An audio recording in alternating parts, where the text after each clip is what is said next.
mangu langung pun kanduhan limang lerleno tanpa kanin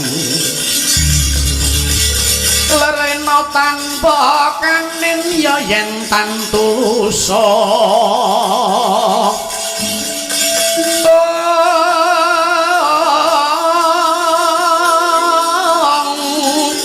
ya yen tantusa bangko sangya upama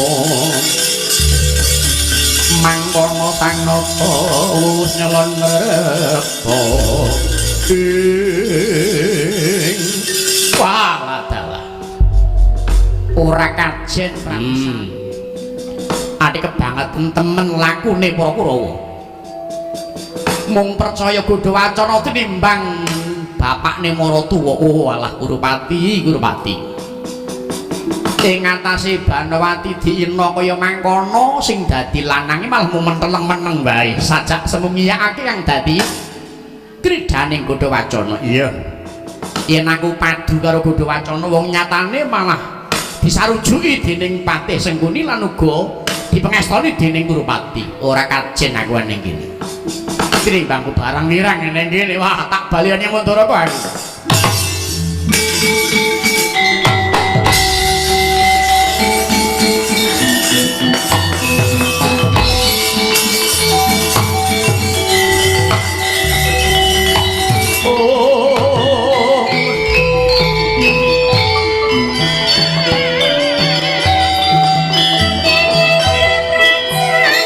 Langene ngalang kurang atigal pandangun sareng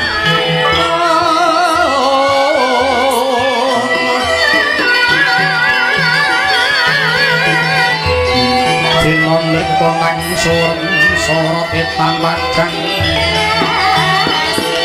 kasara lan pajaring purnaming gegono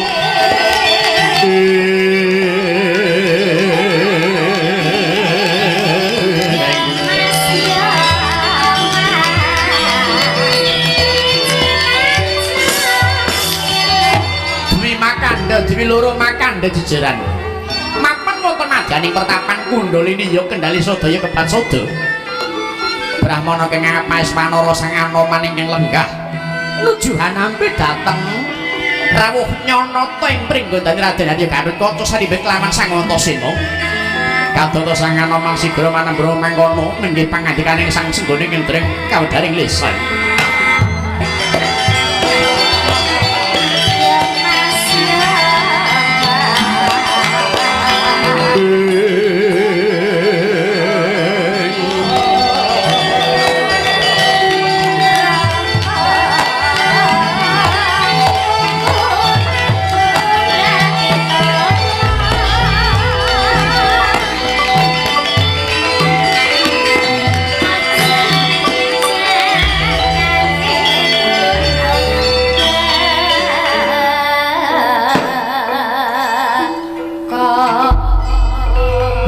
ramyiwaning kang driya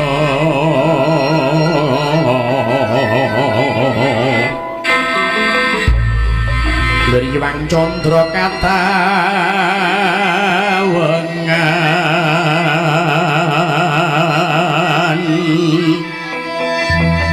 sumu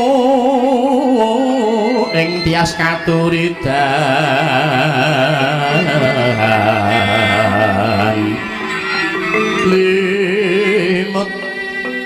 limut kapiwataning rujit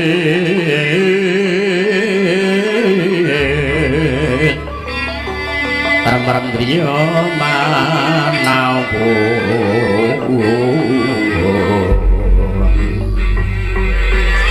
kegowonging yang wisesa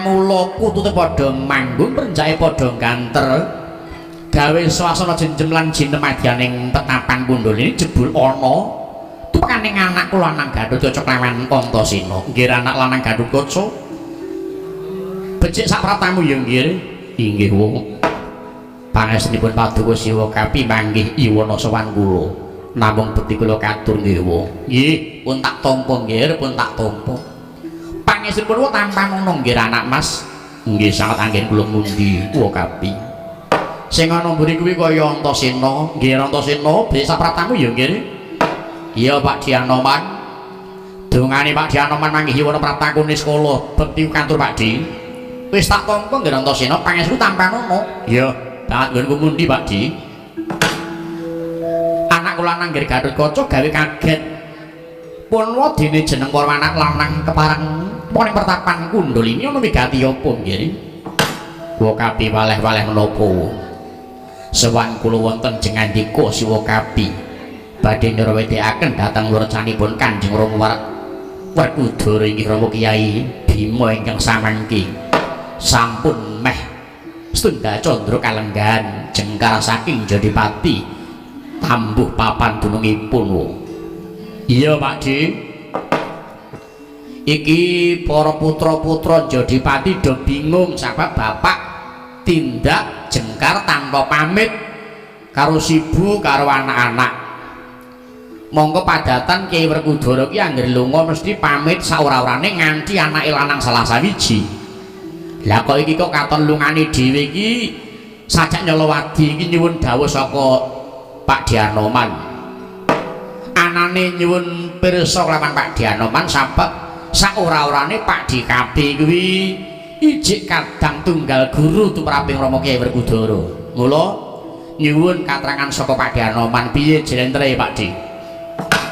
Iya yang kira Antasena Gatotkaca kados pundi wong tak jaluk anakku lanang aja mutawatirake marang kahananing bapakmu ya adikku Werkudara wis dadi watake si Bima lunga ku ora lunga nglangke ning ngupati Sarasrana murih maloyaning praja jrenyatane sing digayuh marang Pandhawa 5 tanolya ya mung kajaba Pandhawa mulya negara Ngamarta Kuncana mula sing sabar atimu ya nggih Gatotkaca lan Antasena biwarakna marang kabeh putra Jodipati liyane adikku Werkudara lunga kuwi ana kekarepane ternyatane wektu iki bakal ana kanugrahan kang tumurun wahyu 3 cacahe sinebut wahyu Trimanggala mbok menawa lungane wong tuamu iku magepokan kelawan anggone gayuh piranganing wahyu Trimanggala mau Gatotkaca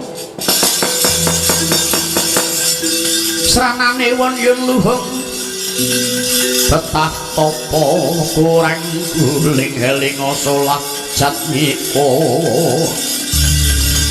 yang wacana kudu manis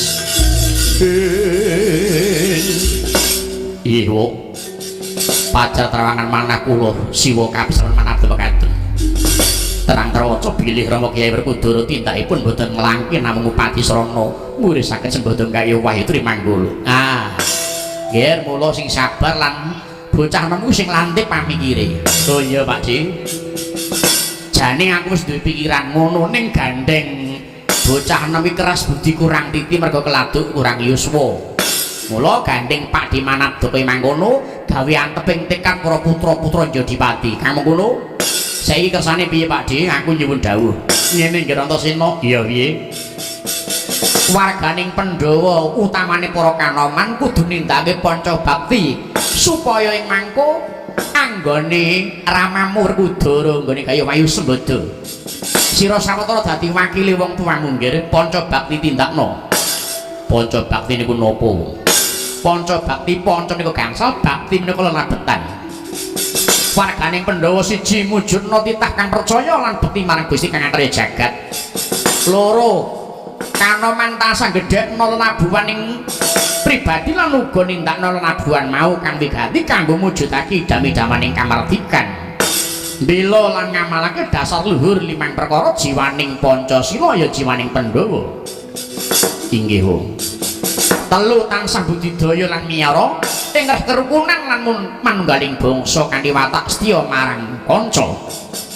Papat darbya tekad kang wis gembleng tansah nglaksanakake apa kang dadi panjeniting bebrayan agung kanggo mbangun bebrayan kang adil makmur tentrem tertib lawan warata kang pungkasan nggih setya marang undanging dasar negara ngutamakake wekeling nyambut gawe kanthi jujur lan tanggung jawab jroning nindakake ambah perkahanan anyar lan wangunan nggih bumi gunjing langit kelap-kelap kepong lur kincang ing alis risang meweh hambrung sembah nuwun pajar terang ada Pak Duko bari kula tindakaken wah matur nuwun Pakde entuk sangu nggone Labun Negara iya ning sumurpa nggih kekuatan Ngamarta saiki lagi pincang sabab wong tuamu lagi lunga mesti bakal ana wong kang bakal ngongrong marang wibawaning Praja Ngamarta kamu ngono ayo enggal tak kanthi ngawat-awati marang hatike Praja Ngamarta nggih ndeliti miling-miling dijangkung marang kahananing praja monggo kula dherekaken ayo Pakde patroli karo aku budal dene iki ngati-ati aja kok sikil wonten sing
mangawur-awur-wuran pengarane ngajurit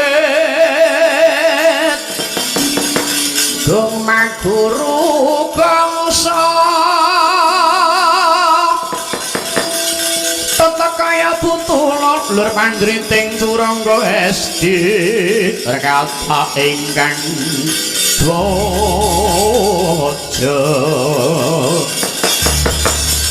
Cuaca halalayu sepi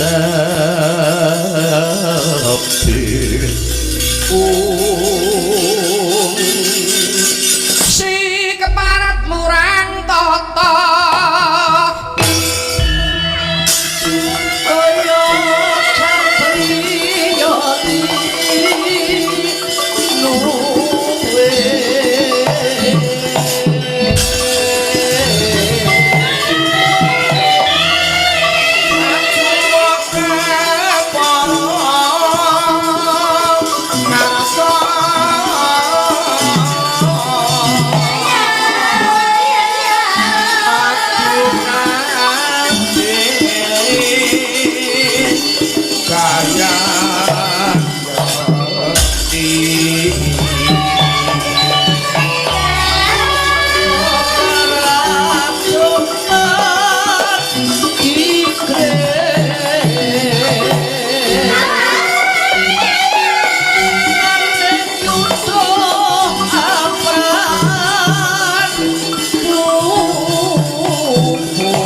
Sin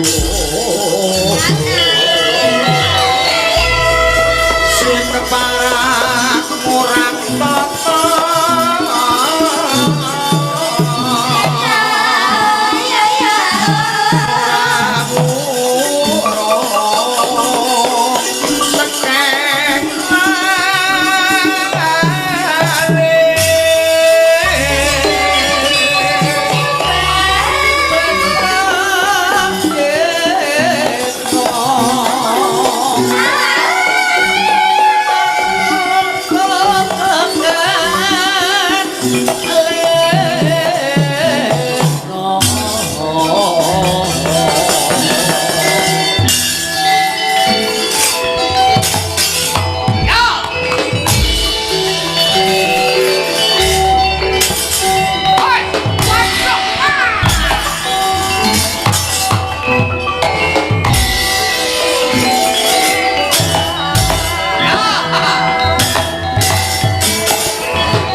Ayo kene Pak Dik.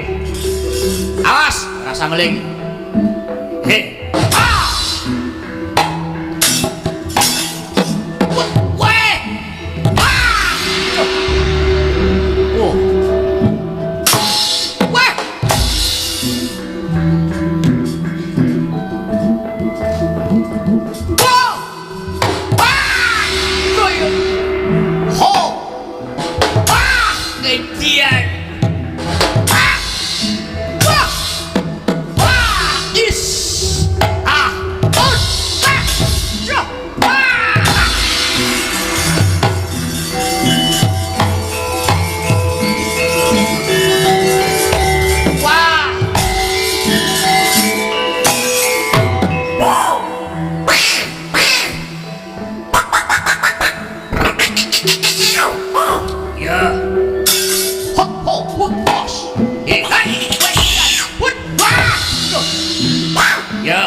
Ayo, wis acir.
Mungsuh, ayo wong pring glendani mungsuhmu. Wah, wani karo Kartomarmo, aku ki wakmu ora ben seblakno dadamu. Kene. Wah. Kowe iya. Oh. Tas. Kowe iya.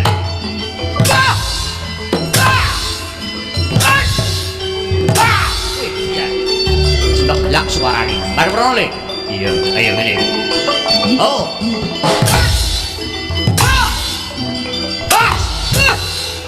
Hot. Baya.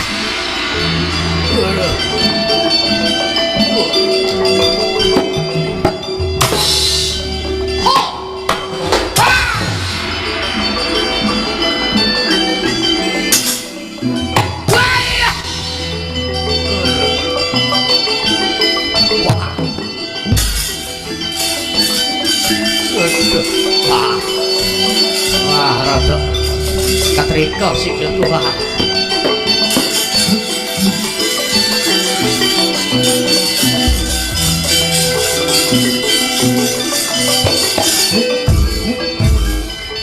As.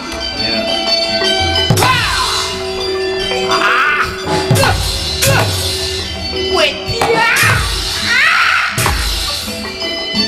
Wong-wong iki.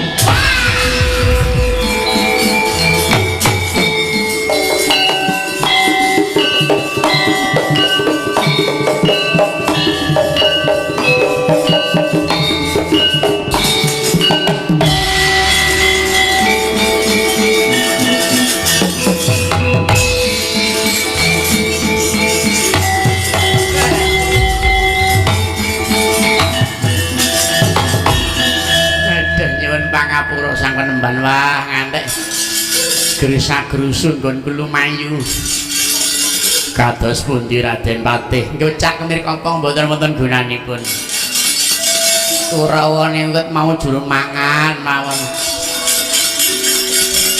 liyane do nyuwara kok malah ngono ngemplok wah sekitar apa kados pundi sekitaripun lama kados pundi Raden nyumanggaaken paduka Sang Begawan Gudawacana anak-anak Werkudara konangan Gudawacana getak mencelot selapan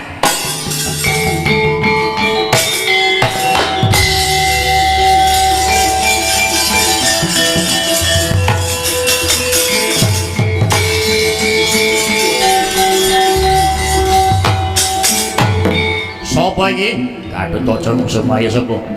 Duta saka Ngastina Begawan Gudawacana. Ora ketepingat ilang nyawamu. Maju.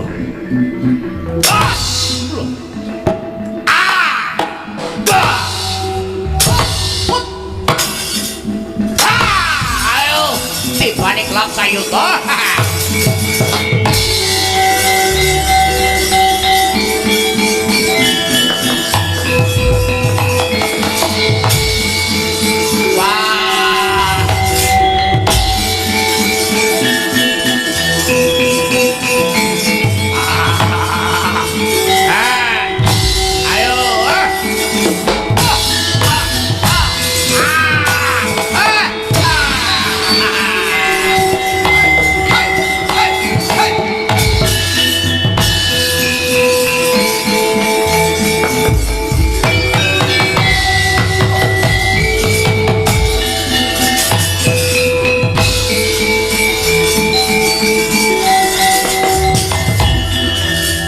Lanang nggih Gatotkaca bejaning awakmu lan Sirantasena. Wah. Mungsuh Strayang Kurawa Pendhita Panganyar jenenge Begawan Gudawacana. Aku nek ora neges marang kahaning jagat, Anoman ora maneges marang kahaning jagat, malah mengko mbilaeni marang lelakon iki. Ya.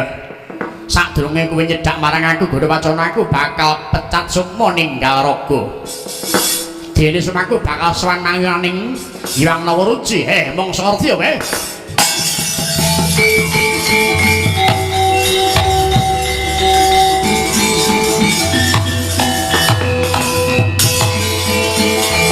Ayo. Oh, well.